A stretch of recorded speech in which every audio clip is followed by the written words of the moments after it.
నిజామాబాద్ జిల్లా దర్పల్లి మండల్. నాకు 65 సంవత్సరాలు, రిటైర్డు.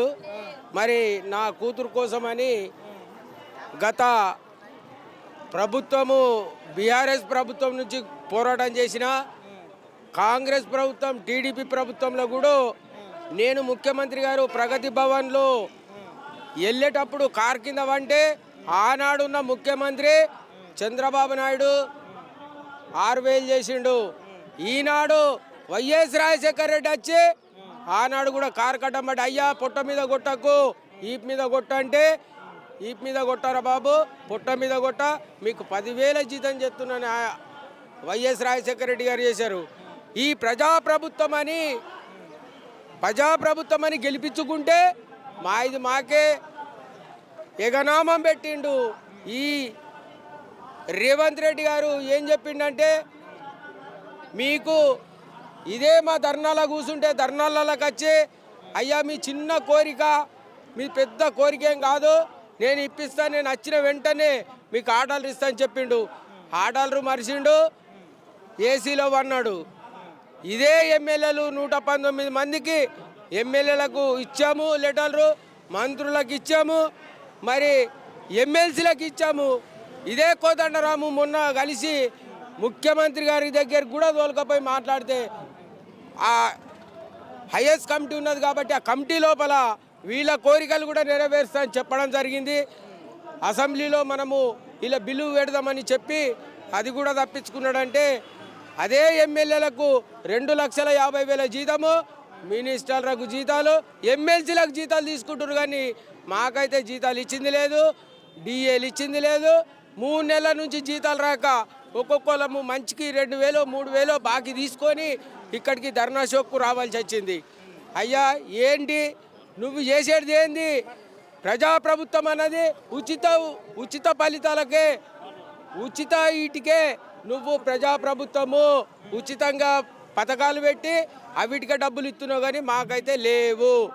మాకు లేకపోతే మేము ఇయ్యాలో వారం రోజుల నుంచి తిరిగి కాళ్ళు చేతులు చెప్పులు అరిగినాక తిరిగి ఈ ధర్నా షోకులో ఒక్కరోజు హైజీ గారిని అడిగి పర్మిషన్ తీసుకున్నాం ధర్నా షోక్ కోసం. ఈ ధర్నా షోకులోకి వెళ్ళి ఇక జరిగేది లేదు.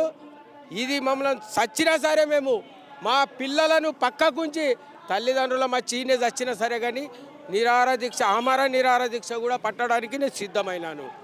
ఈ ప్రభుత్వం ఇట్లా అంతకైనా దిగి రాకపోతే ముఖ్యమంత్రి గారి ఇల్లును ముట్టడిస్తా. 3,997 మందిని తీసుకెళ్ళి ఆయన ఇల్లు ముట్టడి చేయడానికి కూడా సిద్ధపడ్డా. ఇది ఎందుకు బాబాయ్, ప్రజాప్రభుత్వమే అంటారు కదా వీళ్ళు. ముఖ్యమంత్రి దగ్గరికి మీ సమస్య తీసుకపోతే ముఖ్యమంత్రి గారు స్వయాన సాల్వ్ చేస్తారు కదా. చేస్తలేడు అయితే లేదు. ఆయనతోని మాటలు కోటలు దాటినాయి, కోటలు తూటాలు పడుతున్నాయి. ఇక అంతే ఉన్నది. ఆయనది ఏమీ లేదు. మాటలు తూటాలు, మాటలు కోటలు దాటుతున్నాయి, పనులేమో తూటాలు పడుతున్నాయి. 2 లక్షల ఉద్యోగాలు ఇస్తున్నాడు. వాళ్ళు పేపర్ లీక్ చేసి అవి వేసిన వాళ్ళకు మొన్న ఉద్యోగాలు ఇచ్చిండు. గత ప్రభుత్వం పోయిన ప్రభుత్వంలో ఎగ్జామ్ రాసిన వాళ్ళకు మొన్న ఇచ్చిండు. అయ్యా మేము అడుగుతలేము. మాకు అంత పెద్ద జీతాలు అవసరం లేదు. మా పిల్లలకు ఆర్డర్ ఇస్తే మరి చదువుకున్న వాళ్ళు ఉన్నారు, చదువుకోలేక లేరు. మేమంటే చదువుకున్నామో చదువుకోలేమో అది దేవుడు గుర్తు. మరి మా పిల్లలకు ఉద్యోగాలు వస్తే మేము బాగుపడతాం, మా పిల్లలు బాగుపడతారని మేము దానికోసం అడుగుతున్నాం. కానీ మాకేం ₹1,00,000 జీతం కావాలా, 2 లక్షల జీతం కావాలని మేము అడుగుతలేం. మిమ్మల్ని ఎమ్మెల్యేలను చెయ్యు, మినిస్టర్లను చెయ్యి అని అడగలేం లేదు. అయ్యా ముఖ్యమంత్రి గారు రెవెన్యూ మినిస్టర్కి అయితే దున్నపోతు మీద ఆనబడ్డట్టే. పొంగిలేటి శ్రీనివాసరెడ్డి గారికి 10 మంది ఎమ్మెల్యేలను గెలిపించిండు. ఆయన నాకు రెవెన్యూ మినిస్టర్ ఇచ్చిండు. ఇదే రెవెన్యూ మినిస్టర్ దగ్గరికి మా వాళ్ళు 10 సార్లు పోయిరు. పొర్రా మీరు పోండి అంటాడు. ఏంటి ప్రభుత్వం? ప్రజాప్రభుత్వం ఏడున్నదిగా? ప్రజాప్రభుత్వం కాదు, రౌడీ ప్రభుత్వం అయింది ఇది. ఈ రౌడీ ప్రభుత్వాన్ని ఇదే ధర్నా చౌక్ నుంచి అలా మెడలు వంచి ఆర్డర్లు తీసుకోకపోతే నేను చెలిమేలోడు అంశంలో ఉంటాలేను, నేను నిజామాబాద్ జిల్లాలో ఉంటాలేను. ఇక దీనికి సానుకూలంగా స్పందించి ఇయ్యాలనో రేపో మాకు ఆర్డర్ ఇచ్చేటట్టు ఎత్తడా చేయని, లేకపోతే 3,900 మంది ముసలోళ్ళని తీసుకొచ్చి కూర్చుండి నెల రోజులు కానీ 15 రోజులు కానీ ఈయన దీక్షలో కూర్చుంటా. ప్రభుత్వాన్ని సవాల్ చేస్తారా? సవాల్ చేస్తున్నా, పక్కా సవాల్ చేస్తా. వాడిని వదిలేయలేదు. ఎవరినైనా మాకు ఉద్యోగాలు వచ్చిందాక వదిలేది లేదు, అలా పక్కకు ఇడిసబెట్టేది లేదు. దీనికి హెచ్చరిక. దయచేసి మీడియా మిత్రులు మీరందరూ ముఖ్యమంత్రి గారికి చేరేటట్టు చెయ్యండి అని నా విజ్ఞప్తి. ప్రజాభవన్లో కంచెలు తీసేసినాం, ప్రజలకి విముక్తి కల్పించినాం. మాది ప్రజాప్రభుత్వము, ఎట్లాంటి సమస్యలున్నా ప్రభుత్వం దృష్టికి తీసుకురండి. మా సహచర మంత్రులు మేము అందరం కలిసి దాని మీద సమీకరణ చేసి మీ సమస్యను సాల్వ్ చేసే విధంగా ముందుకు తీసుకుపోతామని చెప్పిండుగా ఇదే ముఖ్యమంత్రి. ఆడికి కూడా పోయినాం, ప్రజాభవన్ కూడా పోయినాం. ఏదో అప్లికేషన్లు ఇచ్చేటోళ్ళు అనుకొని లోపలికి తోలేసిర్రు, మళ్ళీ బయటకు తోలుకొచ్చిర్రు. మీడియా పాయింట్ దగ్గర మేము మాట్లాడినాం, అయ్యా ఇదేనా ప్రజాప్రభుత్వము? ఏ అధికారి ఉన్నాడు?